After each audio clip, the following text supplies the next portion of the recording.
সবাইকে প্রণাম, নমস্কার। সাপ্তাহিক কথামৃত পাঠের আয়োজনে সবাইকে স্বাগত জানাচ্ছি। আমরা অনেক সময় দেখি যে কথায় কথায় বলা হয় আত্মস্বরূপের কথা। আত্মস্বরূপ, স্বরূপ মানে কি? স্বরূপ। স মানে নিজ। হ্যাঁ, স্বরূপ। তো এখন তবে এখানে কথাটা বলেছে বলেই বলছি, একটু বাংলা তোমাদেরকে একটু জানিয়ে দিই।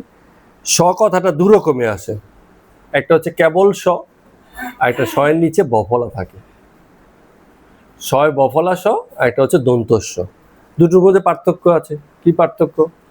যখন শয়ের নিচে বফলা আসে তখন হচ্ছে নিজ, হ্যাঁ, আর যখন শুধু দন্তস্ব আসে তখন হচ্ছে সাথে বুঝায়, সাথে। একটা শব্দ আছে, যেমন অনেক সময় বলে না যে আপনাকে সস্ত্রীক নেমন্ত্রণ করা হলো, মানে আপনি তো আসবেনই, সাথে স্ত্রীকেও নিয়ে আসবেন। এটা হচ্ছে সস্ত্রীক, দন্ত স শুধু, বফলা নেই। ঠিক আছে? তো এই যে স্বরূপ কথাটা যেটা বললাম আমরা, সেখানে কি বফলা থাকবে না থাকবে না? থাকবে না সেখানে। হ্যাঁ, এখানে এটা হচ্ছে রূপের সাথে। স্বরূপ হচ্ছে এখানে রূপের সাথে, নিজ রূপ না। কারণ কেন নিজ নয়? কারণ আত্ম কথাটার মধ্যেই নিজ কথাটা আছে। আত্ম মানে কি? নিজের। তো আত্মতেই নিজের নিজ কথাটা আছে, সেখানে ওই শয়ের দরকার হয় না। এখন স্বরূপ আর নিরূপ এই কথাটা কোথায় ব্যবহার হয় বেশি সবচেয়ে? তাতে তো ঠিকই, কোন ক্ষেত্রে ব্যবহার হয়? ভগবানের ক্ষেত্রে এই কথাটা বলা হয়, ভগবান স্বরূপ আর ভগবান হচ্ছে নিরূপ। এটা অর্থ কি? যে ভগবান কখনো কখনো রূপ ধরেও আসেন, আবার নিরূপেও আসেন। ঠিক আছে? স্বরূপেও আসেন, নিরূপেও আসেন, স্বরূপেও আছেন, নিরূপেও আছেন। তার মানে রূপের সাথেও আসেন, অনেক সময় রূপ ছাড়াও আসেন। তাহলে স্বরূপ কথাটার ভিতরে দন্তস্ব হচ্ছে কেবল স। ঠিক আছে? এটা অর্থ হচ্ছে রূপের সাথে, আত্মস্বরূপ। তাহলে কথাটা পুরো মানে কি হলো? নিজের রূপের সাথে। অর্থাৎ আমাদের যে কি রূপ বা আমার যে কি রূপ, এটাকেই বলে আত্মস্বরূপ। বুঝা গেল? কথাটা কিন্তু খুব সুন্দর হলো। হ্যাঁ, মানে আমার যে স্বরূপ, সেই স্বরূপের সাথে আমার যে প্রকাশ ঘটে, সেটাই হচ্ছে আত্মস্বরূপ। এখন কেন আমাদের আত্মস্বরূপের কথা আমাদের শাস্ত্রে এত বারবার বলা হয়েছে? প্রত্যেকটা ক্ষেত্রে আত্মস্বরূপের কথা বলা হয়েছে। কারণটা কি হচ্ছে? যে নিজেকেই চেনেনি, সে জগৎকে কি করে চিনবে? পাশের লোককে কি করে চিনবে? আর ঈশ্বর ভগবান তো অনেক দূরের ব্যাপার। যার নিজেকে জানা হয়নি, নিজেকে বোঝা হয়নি, সে কি করে অন্যদেরকে জানবে, বুঝবে? এটা হয় না। এই জন্য ধর্মপথে আত্মস্বরূপের অনুসন্ধান বা আত্মস্বরূপকে জানা, নিজের প্রকৃত রূপটাকে জানা খুব জরুরি বিষয়। না হলে বাকি সবই উপরি উপরি হয়, ওতে কিছু ঘটে না। তো তাহলে আত্মস্বরূপ অর্থ কি? যে নিজের অস্তিত্বকে জানা। এই যে আমি মানে প্রত্যেকে তার জায়গা থেকে, ব্যক্তি যে যে রূপেই আছে, তো আমাদের অস্তিত্বের রূপটা কোথায়, এবং এটা কি শুধু নিজের আত্মস্বরূপকে জানা? যদি এই ব্যাপার ঘটে, কখনো কেউ যদি নিজের আত্মস্বরূপ জানার পরে বলল যে আমি খুব ব্যতিক্রম একজন মানুষ, কারণ আমি আমার আত্মস্বরূপকে জেনেছি, তাহলে ধরে নিতে হবে সে কোথাও ভুল করছে। কারণ আত্মস্বরূপ হচ্ছে সেটা যেটা মানে আমি ভুল বুঝে আসি, আর জগতে যেটা ভরপুর আছে। কথাগুলোকে শোনো আগে, এসব রাখো, রেখে দাও, এক্ষুনি রেখে দাও, এক্ষুনি রেখে দাও। হ্যাঁ, তো ঘটনা হচ্ছে অস্তিত্বকে জানা মানে কি? আমি যে আলাদা সেই ব্যাপারটাকে জানা। আমার মতো এরকম অসংখ্য অস্তিত্ব জগতে ছড়িয়ে আছে, সেই অস্তিত্বেরই একটা অংশকে জানাই হচ্ছে, বা আমিও যে তার একটা অংশ, এটাকে জানাই হচ্ছে আত্মস্বরূপকে জানা। একটা উদাহরণ দিয়ে বলছি। একটা জলকণা যখন জানবে সে আরো অসংখ্য জলকণার মতোই একটা কণা, তখনই তার আত্মস্বরূপ হয়। আর যদি সে মনে করে যে আমি কোথায় জলকণা, আমার চারপাশে সব জলকণা, আমি বুঝি আলাদা হয়েছি, তখনই সে ভুলে আছে, আত্মস্বরূপকে সে জানতে পারেনি। বায়ুর যে কণা, একটা বায়ুর কণা অসংখ্য বায়ুর কণাকে জেনেছে এবং এটা বুঝেছে যে এই অসংখ্য বায়ুর কণা যা, আমিও তাই। এটা হচ্ছে আত্মস্বরূপকে জানা। আত্মস্বরূপ মানে হচ্ছে আমি কত মেধাবী, আমি কত বুদ্ধিমান, কিংবা আমি কত বোকা, আমি কত সরল, আমি কত উচ্চ, আমি কত নিচু, এইটাকে জানা নয়।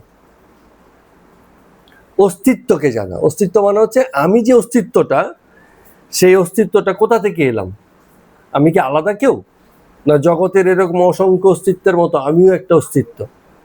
এইটাকে জানা হচ্ছে আত্মস্বরূপকে জানা। আমি কত ব্যতিক্রম, আমি কত উচ্চ, আমি কত সক্ষম, আমি কত অক্ষম, এটাকে জানা আত্মস্বরূপকে জানা নয়। যে কোনো একজন মোটিভেশনাল স্পিকারের কাছে গেলে সে কি বলবে? বলবে দেখো তোমার ভিতরে কত ক্ষমতা আছে, তুমি করে দেখাতে পারো। তো এগুলো মানুষের মাথার মধ্যে একটা বোঝা চাপিয়ে দেয় যে আমিও পারি। চোখে জল এসে যায় এসব ঘটনা দেখলে। হ্যাঁ, এই যে সেদিনকে কি যেন একটা 12 ফেল নাকি, হ্যাঁ একটা মুভি আছে না 12 ফেল, 12 ক্লাস পাস করতে পারেনি, সে আইপিএস অফিসার হয়ে গেছে। তো এরকম গল্প একটা দুটো হয়, এবং সেই গল্প এরকম যে আরো হাজারোকে সেই গল্প মোহিত করে রাখে, কিন্তু হাজারো লোকের সঙ্গে সেই ঘটনাটা ঘটে না। বুঝা গেল? তো এই হাজারো লোক কি করবে? ওই যে ওর কথা শুনবে। কি শুনবে?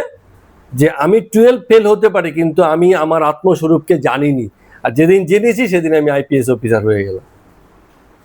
কিন্তু এটা ভুল কনসেপ্ট। সেও আরো 10 জনের মতো, আরো বাকি যে হাজারো লোক তার গল্পে অনুপ্রাণিত, তারাও তারই মতো।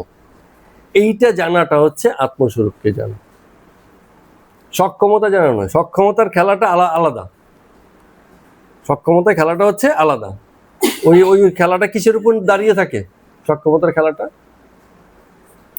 খেলাটা কর্মের উপর দাঁড়িয়ে থাকে, যে তোমার ক্ষমতা আছে কি নেই।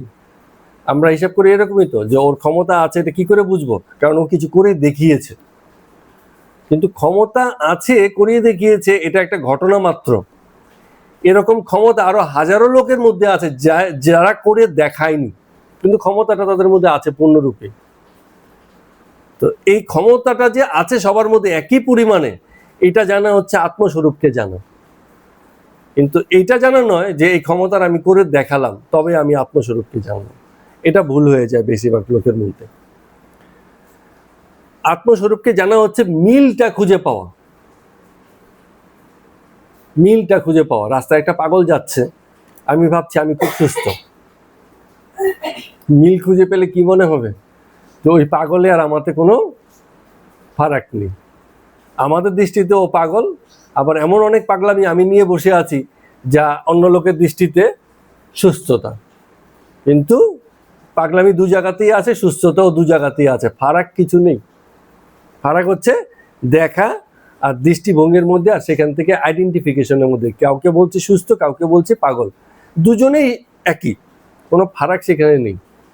তো এই যে মেল খুঁজে পেলাম, যে এই দুয়ের মধ্যে কোনো ফারাক নেই, অভিন্ন, এটা হচ্ছে আত্মস্বরূপকে জানা। যে আমার অভিন্নতাকে আমি জেনেছি, আমি যে ভিন্ন নই, 10 জনের থেকে যে আলাদা নই, এইটাকে জানাটা হচ্ছে আত্মস্বরূপকে জানা।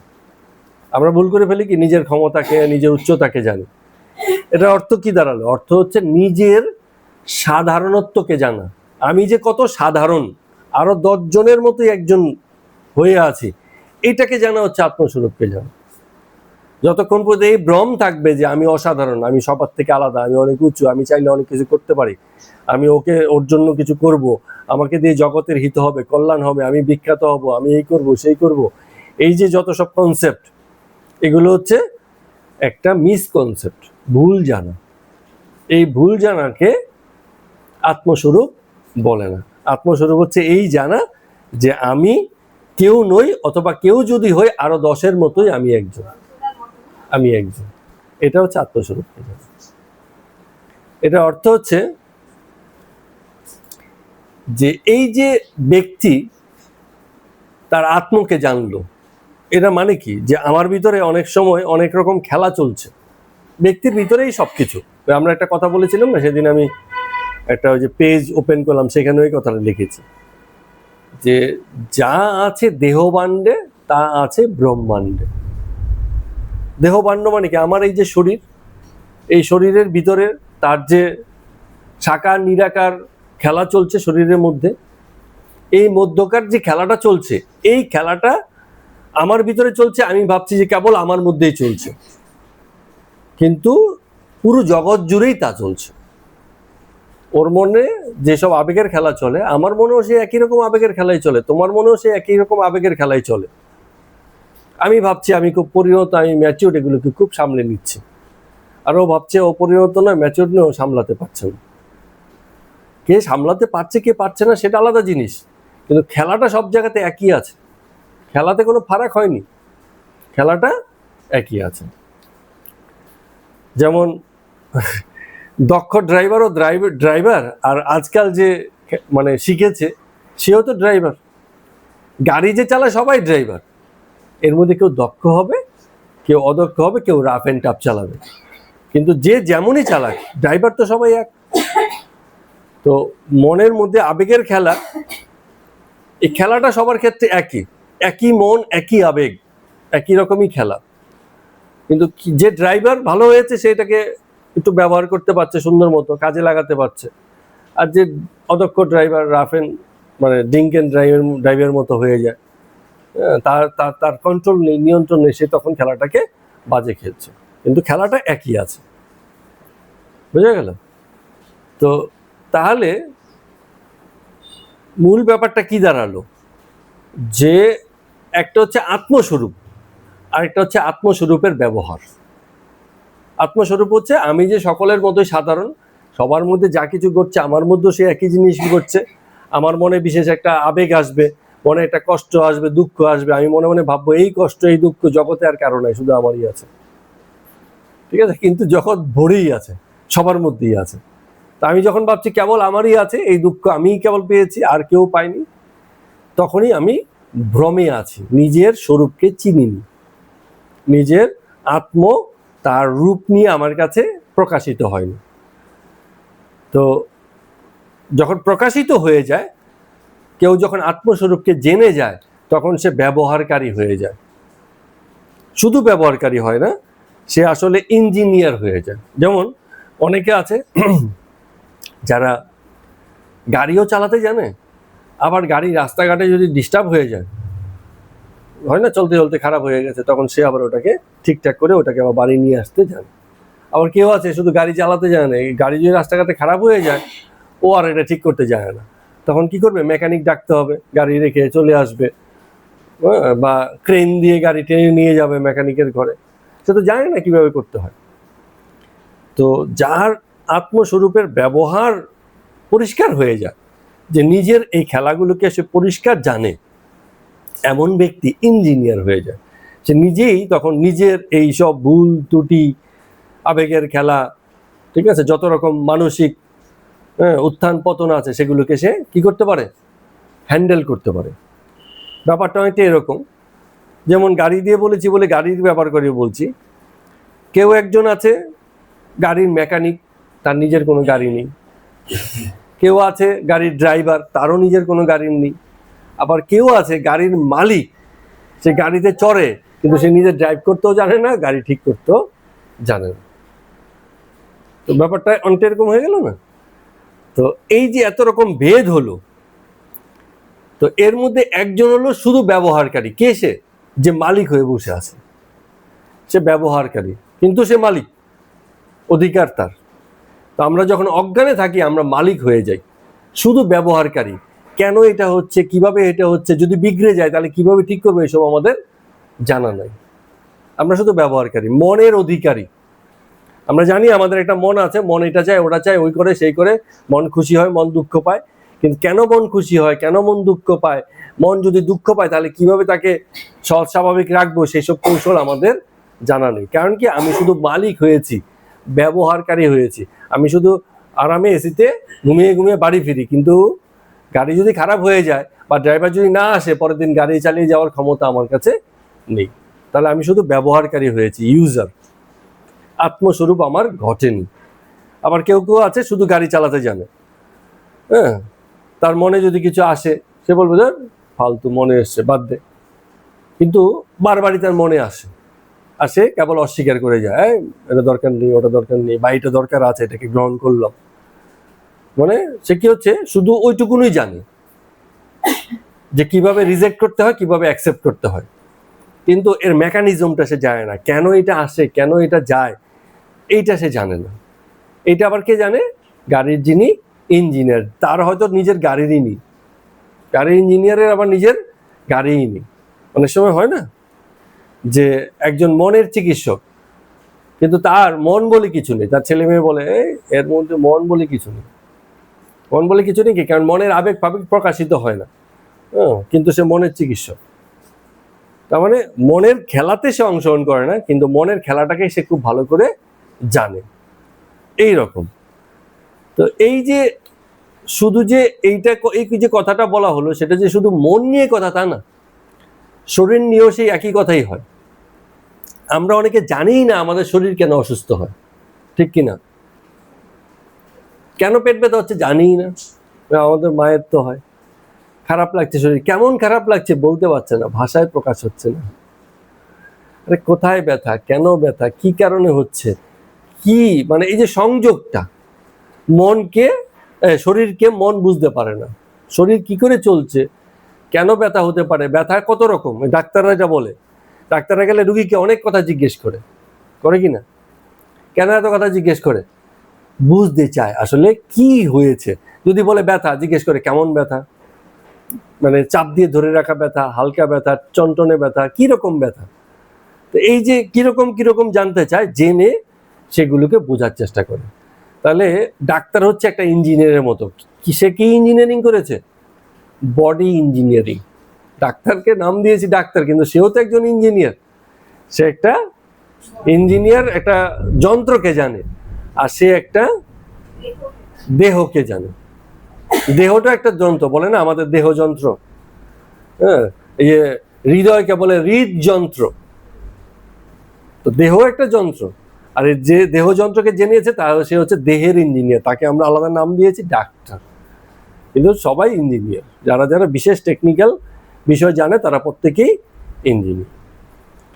তো শরীরকেও আমরা জানি না, কি করে শরীরকে সুস্থ রাখা যায় আমরা জানি না, কেন গ্যাসের প্রবলেম হয় আমরা জানি না, কি খেলে পরে হয় আমাদের হুঁশ নেই, বলতে পারি না যে এটা খেয়েছি এটা হয়েছে কিনা, এটা হলে এটা হয় কিনা, আমরা এই সংযোগগুলো জানি না। তার মানে কি হচ্ছে, আমরা শুধু দেহ ভোগকারী, দেহের অধিকারী মাত্র হয়েছে, তার বেশি গভীরতা আমাদের নেই, শুধু ব্যবহারকারী, সেই যে মালিক হওয়ার মতো, মালিক হওয়ার মতো। তো এই ধরনের লোকের কি হয়, পরনির্ভরশীলতা থাকে। যেমন আমাদের কিছু হলে আমরা দৌড়ে দৌড়ে ডাক্তারের কাছে চলে যাই, ডাক্তারবাবু বলেন আমার কি হয়েছে, হ্যাঁ, আরে তোমার শরীর তুমি বলো কি হয়েছে, আমি তো বুঝতে পারছি।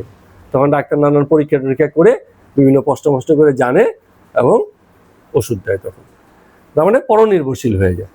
তো যে পরনির্ভরশীল, যে নিজের মন এবং দেহের ব্যাপারটা জানে না, এবং জগতের এই অন্য দেহ এবং অন্য মনের খবরও রাখে না, তার আত্মস্বরূপ দেখা হয়নি, আত্মপরিচয় তার ঘটেনি, নিজের সঙ্গে নিজের পরিচয় তার ঘটেনি।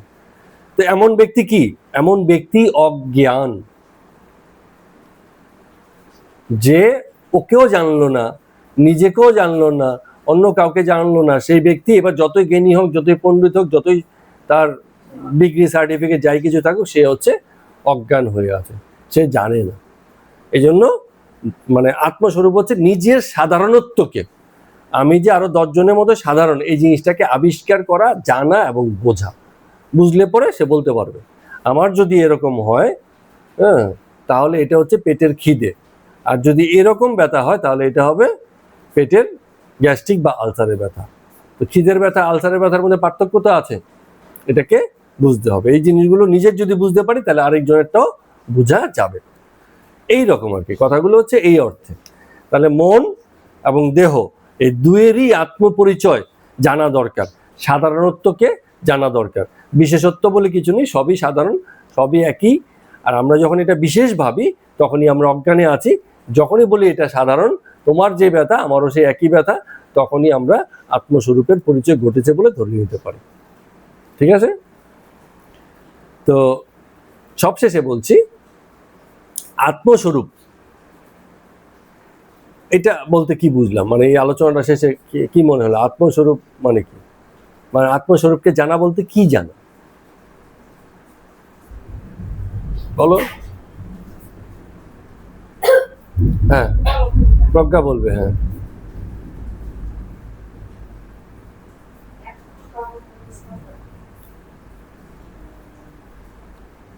হ্যাঁ, চট করে বলে ফেলো, যা বুঝেছো তাই বলবে।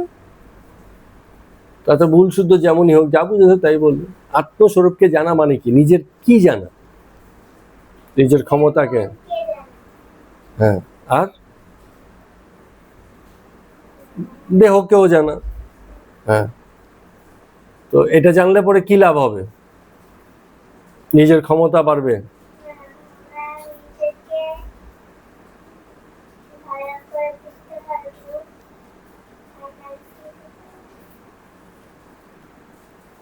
চট করে এই যে আলোচনা, এই আলোচনা আরো 10 জায়গাতে হবে, কিন্তু আমরা একটা দুটো টেকনিক্যাল জিনিস বলেছি।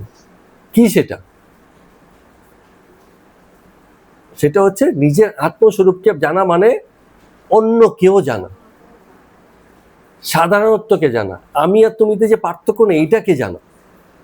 শুধু আত্ম না, যদিও কথাটার ভিতরে আত্ম আছে, কারণ আত্মই সবচেয়ে নিকটে আর অপর একটু দূরে আছে। আত্মকে জানলে অপরকেও খুব জানা যায়। আত্ম কাছে বলে নিজেকে দিয়ে এক্সপেরিমেন্টটা, নিজেকে দিয়ে এই উপলব্ধির খেলাটা চলবে, ভালো সহজে হয়, তখন অপরকেও জানা যায়। তো আত্মস্বরূপকে জানা মানে হচ্ছে নিজের সাধারণত্ব আবিষ্কার করা, অন্য সকলের থেকে আমার যে কোনো ফারাক বিশেষ নেই, এটাকে আবিষ্কার করার নামই হচ্ছে আত্মস্বরূপকে জানা। মানে নিজের রূপটা যেভাবে আসে আমাদের সামনে সেটাকে জানা, এবং সেটা কিন্তু বিশেষ হয়ে আসে না, সেটা সাধারণ হয়ে আসে। 10 জনের থেকে সেই বিষয়টা আলাদা নয়। ঠিক আছে? যেমনই হোক, এই প্রারম্ভিক আলোচনা দিয়ে আজকে কথামৃত আমরা প্রবেশ করছি। কথামৃতে আজকে পর্ব সংখ্যা হচ্ছে 172। শ্রী শ্রী রামকৃষ্ণ ঠাকুর দালানের উপর বসে নানান সকল কথাবার্তা বলছেন। কেশব, অন্যান্য ভক্তবৃন্দ আছে। রাত্রি তখন 8টা হয়েছে, 3বার ঘন্টা বাজিল। এই ঘন্টা কিসের? উপাসনা আরম্ভ হবে এমন ঘন্টা। যেহেতু ব্রহ্ম সমাজের একটা অনুষ্ঠানে ঠাকুর গিয়েছিলেন, সাংবৎসরিক অনুষ্ঠানে শিমুলিয়াতে, তো সেইখানে তাদের যে মন্দির, সেই মন্দিরে ঘন্টা বেজেছে 3বার। তো রামকৃষ্ণ বলছেন, এ কি, মানে তোমাদের উপাসনা কি আজকে হচ্ছে না? তো কেশব বলছেন যে আর উপাসনা করে কি হবে, এই তো সবই হচ্ছে। রামকৃষ্ণদেব ঠাকুর বলছেন, না গো, যেমন পদ্ধতি সেই রকম হোক। তার মানে ওদের একটা টাইম আছে, সেই টাইমে উপাসনা হয়, সেই সময়ে ঘন্টা বাজে। তো যেহেতু রামকৃষ্ণদেব ঠাকুর গেছেন এবং নানান বিষয়ে কথা হচ্ছে, গল্প হচ্ছে, তো সবাই ভাবছে যে আমাদের তো মানে উপাসনা করে কি হবে, আমরা তো অলরেডি সেই কাজটাই করছি। কিন্তু ঠাকুর এখানে একটু আপত্তি করছেন। তো কেশব বলছেন, কেন, এই তো বেশ হচ্ছে, ঠিকই তো আছে, অসুবিধা কি? অন্যান্য দিন তো উপাসনা আমরা করি, কিন্তু আজকে আপনার কথা যে শুনছি সেটা তো খুব কম গুরুত্বপূর্ণ নয়। কিন্তু ঠাকুর কেন বাধা দিচ্ছেন? কারণ রোজকার যে বিষয়, যেটা নিত্য সেবা বা নিত্য আচার, এটা ছেদ করা ঠিক হবে না। ছেদ মানে কি? বিরতি, নিয়ম ভাঙা, এটা ঠিক হবে না। তাহলে কি হবে? সেই জিনিস তার গুরুত্ব হারিয়ে ফেলবে। আমরা হতো না কি? হ্যাঁ, এখন দিতেই হয়, সবাই সেই সময়টা দেয়। এখন যদি মনে করে কোনোদিন দিল না, তাহলে ওর বাড়িতে সন্ধ্যা দেওয়ার নিয়ম বা আচার কোনোদিন প্রতিষ্ঠিত হবে না। হয়তো 3 দিন পর দেয়নি, একদিন মন চাইলো দিল, ঠিক আছে, এরকম হলো। তো নিত্য আচার, যেটা নিত্য মানে হচ্ছে যেটা রোজকার করতে হয়। হ্যাঁ, রোজ যেমন আমরা খাই, রোজ যেমন চান করি, রোজকার যেসব কাজ আছে, শৌচাদি করি, এগুলো তো রোজের কাজ, এগুলোকে পেন্ডিং রাখা যায় না, রোজেরটা রোজ করতে হয়। তো ঠাকুর সেই সব ব্যাপারে সচেতন, বলছেন না মানে তোমরা এই উপাসনাটা করো। তো অনেক করে বলাতে তখন ওই কেশব উঠিয়া গিয়া উপাসনা আরম্ভ করিলেন।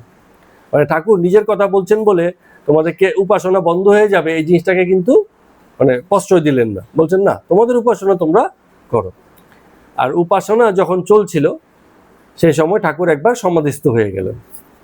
তখন ব্রাহ্মভক্তগণ গান গাইছেন, সুন্দর গান, বলছেন মন একবার হরি বলো হরি বলো হরি বলো, হরি হরি হরি বলে ভব সিন্ধু পারে চলো, জলে হরি স্থলে হরি অনলে অনিলে হরি।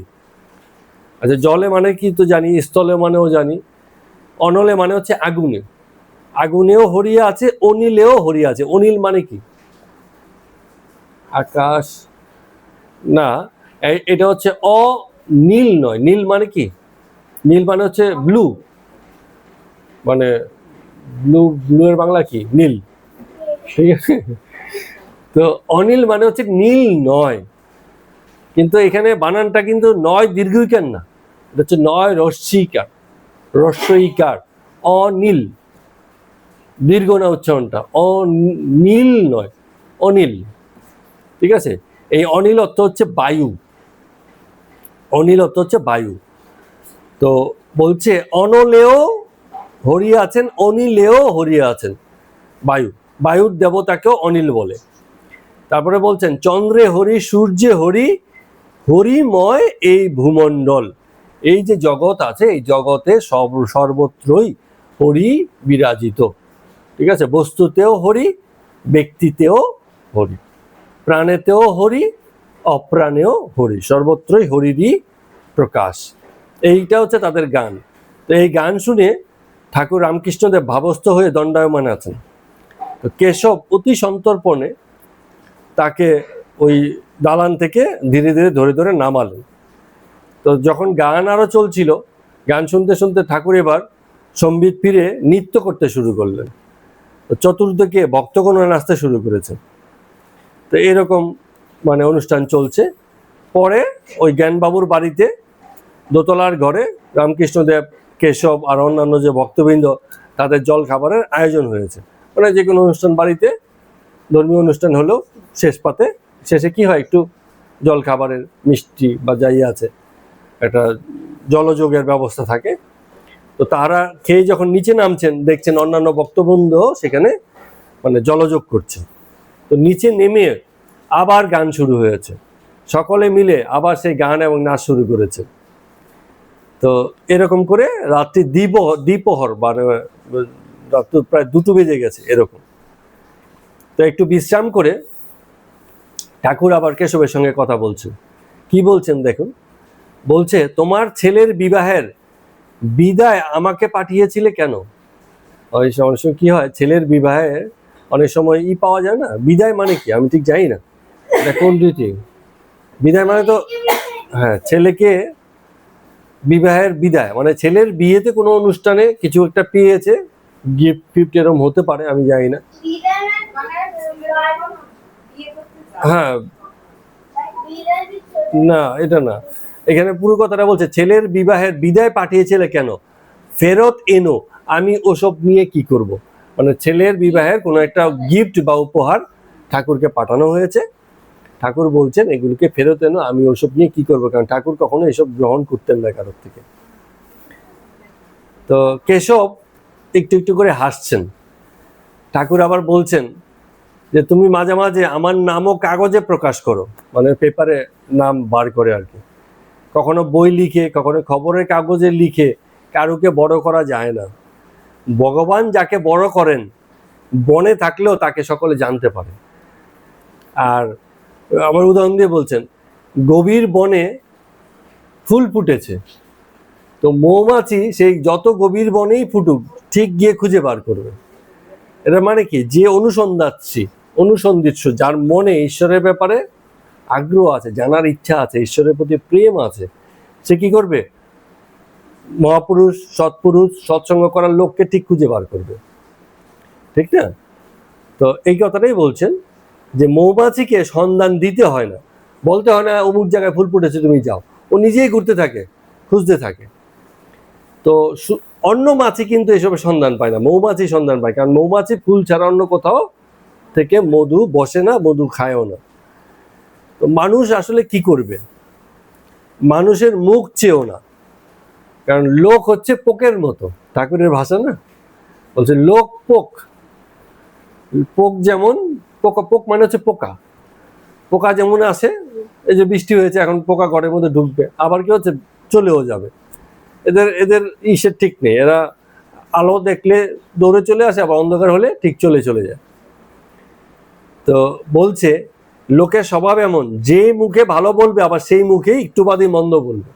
এখন ভালো বলছে, একটু বাদে আবার মন্দ বলবে, এখনই সামনে প্রশংসা করছে, বাইরে গিয়ে গালাগাল, এরকম অবস্থা। ফলে লোকের কাছে আমি গণ্যমান্য হতে চাই না, লোকে আমাকে ভালো বলবে এইসব জিনিস আমি চাই না। হ্যাঁ, দিনেরও দিন হীনেরও হীন হয়ে থাকি, এতেই বেশ ভালো আছে। দিনেরও দিন মানে যে দরিদ্র, যার কাছে কিছু নেই, যার দৈন্যতা আছে, দৈন্যতা মানে হচ্ছে অভাব, সে অভাবেরও অভাবী হয়ে আছি, হীন যে, হ্যাঁ, তার থেকেও বেশি হীন হয়ে আছে, এবং এতেই বেশ ভালো আছি। আমি কিছু হয়ে আছি, এটা বড় যন্ত্রণা, কিছু হয়নি, এতে বড় শান্তিতে আছে। কত সুন্দরভাবে ঠাকুর এই কথাগুলোকে বলছেন। এবারে আরেক দিনের গল্প। ঠাকুর, না এখানে মাস্টারমশাইয়ের কথা খুব একটা শোনা যাচ্ছে না, উনি নিশ্চয়ই এসছেন, না হলে এগুলো লিখলো কে? হ্যাঁ, হয়তো ছিলেন। তো ঠাকুর আজকে অধরের বাড়িতে এসছেন, অধর বলে একজন ভক্ত আছে, তার বাড়িতে এসছেন। অধরও খুব সুন্দর ভক্ত, এবং এটা কত সাল? 6 ডিসেম্বর 1884 খ্রিস্টাব্দ। তো অধর ভারী ভক্ত, তিনি ডেপুটি ম্যাজিস্ট্রেট, সেই সময়ে কোনো বাঙালি ভদ্রলোক ম্যাজিস্ট্রেট হয়েছেন, এটা বিশাল ব্যাপার। হ্যাঁ, ডেপুটি মানে প্রধান, প্রধান ম্যাজিস্ট্রেট, কিন্তু বয়স কত? 29-30 বছর বয়স মাত্র ম্যাজিস্ট্রেট হয়েছে। তো ঠাকুর তাহাকে অতিশয় ভালোবাসেন। অধরের কি ভক্তি! সমস্ত দিন অফিসের খাটুনির পরে মুখে হাতে একটু জল দিয়ে সে প্রায়ই সন্ধ্যার সময় ঠাকুর রামকৃষ্ণকে দর্শন করতে যাইতেন। তার বাড়ি শোভাবাজারের বেনেটোলাতে, সেখান হতে দক্ষিণেশ্বরের কালীবাড়ি যাবেন, তো এমনি তো যাওয়া যাবে না, অনেকটা পথ। তো কি করে যাবেন? ওই গাড়ি করে যেতেন, এবং এই যাওয়ার আশাতে প্রত্যেক দিন তাকে 2 টাকা ভাড়া গুনতে হতো, শুধুমাত্র ঠাকুরকে দেখবেন বলে তিনি এই খরচা করতেন। তখনকার দিনে 2 টাকা ভাড়া দিয়ে ডেলি ঠাকুরকে দর্শন করতে যাবে, এটা কিন্তু সবাই মানে করার ক্ষমতা রাখে না। তার টাকাও ছিল, প্লাস এই খরচাটা করার জন্য তার মনও ছিল, তিনি সেটা করতেন। তো কিন্তু আবার দেখুন, সবসময় যে মানে ঠাকুরের কাছে এসে ঠাকুরের দুটো কথা শুনবেন এইরকম সুবিধা তার সবসময় হতো না, কারণ তিনি তো অফিস করে সবার শেষে আসতেন। অনেক সময় ঠাকুর 4টা বাজে বা দুপুরে খাওয়া দাওয়ার পরে একটু বিশ্রাম নিয়ে ভক্তবৃন্দের সঙ্গে বসতেন, বিভিন্ন গল্প কথা করতেন, সেসব কিন্তু অধর অনেক সময় শুনতে পেত না, কারণ অধর যখন আসতো তখন অনেক লোক তখন বিদায় হচ্ছে, সন্ধ্যা হয়ে গেলেই সেই সময় লোকে বিদায় হচ্ছে, আর সেই সময় অধর মানে ঢুকছে, এরকম। কিন্তু অধরের একটা স্বভাব ছিল, খুব সুন্দর স্বভাব, মানে তার আগ্রহটা কোন পর্যায়ে, মানে পৌঁছে কি হচ্ছে ঠাকুরকে ভূমিষ্ঠ হয়ে প্রণাম করত, ঠাকুর কেমন আছে এইসব কুশলাদি জিজ্ঞেস করার পর মা কালীকে দর্শন করতে যেতেন, মানে মন্দিরে দর্শন করতেন, এবং করে মন্দির দর্শন শেষ করে এসে আবার ঠাকুরের ঘরে এসে ওই মেঝেতে যে মাদুর পাতা হতো, সে মাদুর পেতে বসে খানিকক্ষণ বিশ্রাম করতেন। কেন বিশ্রাম করতেন? কারণ সারাদিন ডেপুটি ম্যাজিস্ট্রেট হিসেবে তিনি যে কাজ করেছেন, দপ্তরিক কাজ, সেসব করতে গিয়ে তার কখনো রেস্ট হতো না, কর্ম লেগেই থাকতো। তো মাঝে মাঝে এমন হতো, শরীর এত অবসন্ন থাকতো যে ওই যে একটু বসেছেন, বসার একটুখানি পরেই উনি ওখানেই শুয়ে পড়ে ঘুমিয়ে যেতেন। তো রাত্রিবেলা 9টা-10টার দিকে সবাই মিলে তাকে ডেকে দিত, অধরবাবু আপনি উঠুন, বাড়ি যাবেন না, চলুন। তখন এত দূরে কষ্ট করে এসে ঠাকুরকে প্রণাম করে শুয়ে পড়েছে, ঘুম থেকে উঠে আবার ঠাকুরকে প্রণাম করে তিনি বাড়িতে চলে যেতেন, পরের দিন আবার আসতেন। মানে ঠাকুরের কাছে যাচ্ছেন এই ভাবটাই এত বেশি ছিল যে ঠাকুরের দুটো কথা শুনবেন কি শুনবেন না, ঘুমিয়ে পড়েছেন কি পড়ছেন না, সেসব বড় কথা না, উনি এখানে নিয়মিতই যেতেন। তো সেই অধরের বাড়িতে শোভাবাজারে আজকে উৎসব, সেই বাড়িতে ঠাকুর এসছে। এবার অধর কি বলছেন দেখুন। অধর বলছেন যে ঠাকুর আপনি অনেকদিন আমাদের বাড়িতে আসেননি, আমার সব সময় মনে হতো আমার ঘরটা মলিন হয়ে গেছে, যেন দুর্গন্ধ বেরোচ্ছে ঘর থেকে, আপনি যেহেতু আসেন না। আজকে দেখুন ঘরটার কত সুন্দর শোভা হয়েছে আর চারদিকে কত সুগন্ধ হয়েছে। আমি ঘরে যেন ঈশ্বরকে ডেকে এনেই বসালাম। এই বলে তার চোখ দিয়ে জল পড়ছে। ঠাকুর বললেন বলো কি গো, বলে আবার অধরের দিকে স্নেহ পূর্ণ দৃষ্টিতে তাকিয়ে আছে। এখন অধরের এই যে মনটা, হ্যাঁ, ঘর তো সেই একই আছে, ঘরে নিশ্চয়ই অধরের বাড়ির লোকজন ঘর দুয়ার পরিষ্কার করে, নতুন চাদরও বিছিয়ে দেয় বিছানার উপরে, কিন্তু হলে কি হবে, অধরে কিন্তু মনে হচ্ছে যেহেতু ঠাকুর অনেকদিন বাড়িতে আসে না, ঘরটা বুঝি খুব মলিন হয়ে গেছে এবং ঘরে দুর্গন্ধ বেরিয়ে গেছে। তো এই যে মন, যে মনটা একটু কল্পনা করে যে আমার এই সৌন্দর্যটা আমি দেখতে পাচ্ছি না, বা এই জিনিসটা ঘটছে, আদতে ঘটছে না, কিন্তু তার মন বলছে ব্যাপারটা এরকম হচ্ছে। এবং যখন ঠাকুর এসছে তখন বলছে যে ঘরের শোভা বেড়ে গেছে, শোভা মানুষের সৌন্দর্য আর সুগন্ধ আমি পাচ্ছি। তো এই মনটা হচ্ছে রোমান্টিক মন। হ্যাঁ, রোমান্টিক কথাটা মানে কি, আমরা লিটারেচার অল্প পড়েছি, কিন্তু যেটুকুনো পড়েছি চেষ্টা করেছি তার গভীরে কিছু বোঝার জন্য। রোমান্টিক এই মানে এই নয় যে মনটা খুব প্রেমে পূর্ণ। রোমান্টিক কথাটা মানে হচ্ছে কল্পনা প্রবণ মন, যে মনটা কল্পনা করতে পারে। যেমন আমাদের মনে আছে কার কবিতা, কিটসের কবিতা কিনা, আমার ঠিক এখন পুরো মনে নেই। তো কিটস বলছে যে এক পেয়ালা চা খেলাম, মানে এ কাপ অফ টি, সে পান করলো, এত সুন্দর ভালো চা, মনে হচ্ছে যেন তার স্বাদ চায়ের কাপ বেয়ে বেয়ে পেয়ালায় পড়ে গেছে। আর স্বাদ কি কখনো পড়ে? চা পড়তে পারে, স্বাদ কখনো কাপ বেয়ে পেয়ালাতে ছড়িয়ে পড়ে না। স্বাদ তো স্বাদই, দুধের সঙ্গে স্বাদ থাকে, চায়ের সঙ্গে সেই স্বাদটা থাকবে, কিন্তু তার কল্পনা প্রবণ মন বলছে যে এই স্বাদ যেন চায়ের কাপের বাইরের পেয়ালাতেও ছড়িয়ে পড়েছে, এত সুস্বাদু চা। তাহলে এটা কল্পনা করেছে, আসলে ব্যাপারটা সেখানে ঘটেনি। এটা রোমান্টিক, তার মনটা রোমান্টিক, সেটা কল্পনা করতে জানে। আবার ওই যে ইসে হয় না, ওই উইলিয়াম ওয়ার্ডসওয়ার্থ, হ্যাঁ, তিনি কবিতা লিখেছিলেন, একটা বনের পথ দিয়ে, পাহাড়ি বনের পথ দিয়ে তিনি যাচ্ছেন, যেতে যেতে দেখছেন একটা পাহাড়ি মেয়ে জল ভরতে গেছে কোনো একটা ঝর্ণার নিচে। হয় না, পাহাড়ের লোকজন জল ভরে খাবে কি, জল ভরতে গেছে, এবং সেই যে পাহাড়ি মেয়ে একা একা জল ভরতে গেছে, সে পাহাড়ি প্রাকৃতিক পরিবেশে গান গাইছে সেখানে মন খুলে।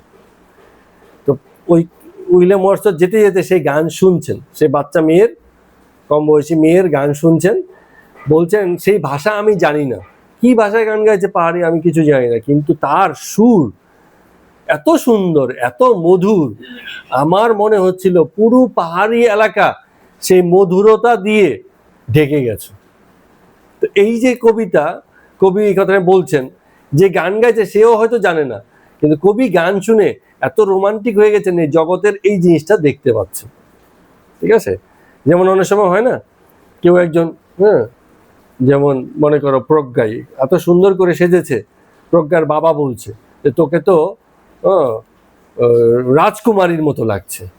এখন প্রজ্ঞার বাবাও রাজা নয়, ও রাজকুমারী নয়, কিন্তু এটা কল্পনা করা হয়েছে যে রাজকুমারীর মতো লেগেছে। এটা হচ্ছে রোমান্টিক মন। মন যখন রোমান্টিক হয় এরকম কল্পনা করে। সবচেয়ে বেশি কল্পনা প্রবণ মন কার ছিল? রাধার ছিল। কৃষ্ণের কল্পনা করতো, কৃষ্ণময় জগৎ ছিল, যা দেখতো সবেতেই কৃষ্ণ দেখছে। একজন ভক্তের মন কি? সবচেয়ে বেশি রোমান্টিক মন, কারণ জগতে সর্বত্রই সে ঈশ্বরকে দর্শন করছে। তো রোমান্টিক যদি না হওয়া যায় তাহলে ঈশ্বর দর্শন কোথা থেকে আসবে? জগতে সবেতেই তার স্বরূপকে কি করে দেখবে? এই জন্য ভক্তের জন্য রোমান্টিক হওয়া খুব স্বাভাবিক ঘটনা। প্রেমে ভক্ত ভাবে রোমান্টিক হয়ে যায়, জগতে সবকিছুতেই তাকে দেখে। ঠিক আছে, মীরার মধ্যে যা ঘটেছিল, স্বামীকেও কৃষ্ণ জ্ঞান করছে, স্বামীকে পূজা করছে কৃষ্ণ রূপে, এইরকম। তো এখানে আমরা অধরকে দেখছি, সেও রোমান্টিক মন, সে বলছে আপনি আসেননি আমার ঘরটা, মানে এরকম হয়ে গেছিল। তো আজও উৎসব হইবে, ঠাকুরও আনন্দময় এবং ভক্তেরা আনন্দে পরিপূর্ণ। কেননা এখানে যে এসছেন অদর তো ডেপুটি ম্যাজিস্ট্রেট, সে সময় অদর আরো কয়েকজন বন্ধু বান্ধব তার অন্যান্য ম্যাজিস্ট্রেট বন্ধু বান্ধবকেও নেমন্তন্ন করেছে, তার মধ্যে একজন বিশেষ ব্যক্তি ছিল, তার কথা আসবে। তো ঠাকুরের যে ম্যাজিস্ট্রেট বন্ধুরা, মানে ঠাকুরের না সরি, অধরের যে ম্যাজিস্ট্রেট বন্ধুরা আছে, তারা এসছিল এই ইসের কাছে, কি বলে এটাকে, এই ঠাকুরকে দেখবে বলে। এবং শুধু কি দেখবে, কেউ যখন কারোর কথা শুনে এবং দেখতে যায় তখন সে কি করে, যাচাই করে এবং পরীক্ষা করে দেখে যে লোক ঠিক আছে কিনা। এর কথা এত শুনেছি, হ্যাঁ, এইসব ব্যাপারগুলো তখন ঘটে, দেখে আসে কিরকম। হ্যাঁ, গেলে আগে প্রথমে পা থেকে মাথা পর্যন্ত যাচাই করবে, হ্যাঁ, চেহারা দেখবে, প্রথমে কথাবার্তা শুনবে, আচার আচরণ দেখবে, তবে বলবে না ঠিক আছে বা ঠিক নেই, এরকম। তো এবার যারা যারা এসছেন তাদের মধ্যে কে কে আছেন আমি সংক্ষেপে তাদের কথাগুলো একটু বলছি। তো এর মধ্যে একজন বিশেষ ব্যক্তি আছেন, তার কথা আমরা শুনেছি। এই ব্যক্তির সঙ্গে অধর ঠাকুরের পরিচয় করিয়ে দিচ্ছেন। খুব মজার ভাবে পরিচয়টা হচ্ছে অধরের সঙ্গে, মানে অধরের বন্ধু সেই ম্যাজিস্ট্রেট বাবুর সঙ্গে এই রামকৃষ্ণ দেবের পরিচয় হচ্ছে। সেই ম্যাজিস্ট্রেট বাবু কে? বিখ্যাত লোক, তার একটা গ্রন্থ আছে, বই আছে, শ্রীকৃষ্ণ বলে, পড়া হয়নি তোমাদের, জানাও নেই মনে হয়। আর এছাড়া আরো কিছু উপন্যাসও তিনি লিখেছেন, তার মধ্যে একটা হচ্ছে কপাল কুণ্ডলা, আরো অনেকগুলো আছে, আমরা এক মুহূর্তে নাম মনে আসছে না। বঙ্কিমচন্দ্র চট্টোপাধ্যায়, ডেপুটি ম্যাজিস্ট্রেট, তিনিও বড় ম্যাজিস্ট্রেট ছিলেন, হ্যাঁ, এবং একসময় বারাসাত কোর্টেও ম্যাজিস্ট্রেটই করেছেন। সেই সময়, আজ থেকে 200 বছর আগে বারাসাত কোর্টেও ম্যাজিস্ট্রেট ছিলেন। তো সেই যে বঙ্কিম বাবু, তো তিনি ঠাকুরের সঙ্গে প্রথম তার পরিচয় হচ্ছে, অধর পরিচয় করিয়ে দিচ্ছেন, বলছেন এই যে পরিচিত হন ঠাকুর, ইনি বিশিষ্ট ম্যাজিস্ট্রেট, এনার নাম হচ্ছে বঙ্কিম, এবং ভারী পণ্ডিত ব্যক্তি, অনেক বইটই লিখেছেন, আপনাকে দেখতে এসছেন। তো নাম কি বলেছেন? বঙ্কিম বাবু। এখন শ্রীরামকৃষ্ণ হাসতে হাসতে বলছেন যে বঙ্কিম, তুমি আবার কার ভাবে বাঁকা হয়ে গেছো গো? বঙ্কিম মানে তো বাঁকা, হ্যাঁ। তো উনি আবার জিজ্ঞেস করছেন তুমি আবার কোন ভাবের কারণে তুমি বাঁকা বাঁকা হয়েছে? তো বঙ্কিম বাবু আবার উত্তরটা দিয়েছেন খুব সুন্দর, হাসতে হাসতে বলছেন, আরে মহাশয়, আপনাকে আর কি বলবো, জুতুর কারণে আমি বাঁকা। তো সবাই অবাক হয়ে গেছে, জুতুর কারণে বাঁকা, এটার মানে কি? বলে পায়ে তো সাহেবের জুতো পরতে হয়, সাহেব মানে ইংরেজদের জুতো, কারণ ইংরেজদের নিয়ম নীতি তো আমাদের জন্য মানে সঠিক না, ফলে ওদের নিয়মের চাপেই আমি বাঁকা হয়ে গেছি, এই জন্য নাম আমার বঙ্কিম। উনি আর কি করে খুব সুন্দর উত্তর দিচ্ছেন। তো এই দুইজন মহামানবের সঙ্গে, দুজনেই বিশেষ ব্যক্তি, ঠাকুর রামকৃষ্ণদেব তো আছেনই, বঙ্কিমচন্দ্র চট্টোপাধ্যায় বিশিষ্ট লেখক, বিশিষ্ট ম্যাজিস্ট্রেট ছিলেন। তাদের দুজনের মধ্যে পরবর্তীতে ঈশ্বরের স্বরূপ নিয়ে আরো বেশ কিছু কথাবার্তা আছে। এই আলোচনাতে আজকে আমরা যাব না, কারণ অনেকক্ষণ আলোচনা হয়েছে। পরে যেটা হয়ে গেছে যে আমরা যদি এখন গভীর কোনো আলোচনায় যাই, প্রথমে আমাদের মাইন্ডটা বা মাথাটা যত ফ্রেশ থাকে সেই আলোচনাটাকে ধরতে পারবো, শেষের দিকে হলে আলোচনাটা একটু হালকা হয়ে যায়। এটাকে আমি আগামী যেদিন আমাদের পাঠ হবে তাই সেই দিনের জন্য রাখলাম, আলোচনাটা সুন্দর সেই জন্য। তার মানে আগামী সোমবারে আমরা বঙ্কিম বাবুর সঙ্গে রামকৃষ্ণদেব ঠাকুরের যে আলোচনা হয়েছে, রাধা এবং কৃষ্ণের ব্যাপারে যে আলোচনা হয়েছে, রাধা আর কৃষ্ণের স্বরূপ নিয়ে যে আলোচনা হয়েছে, সেই আলোচনাটা করব, খুব সুন্দর আলোচনা, সেটা আগামী দিনের জন্য আমরা রাখলাম। তা আজকের মতো কথামৃত পাঠ এখানেই শেষ করছি। সবাইকে প্রণাম এবং নমস্কার।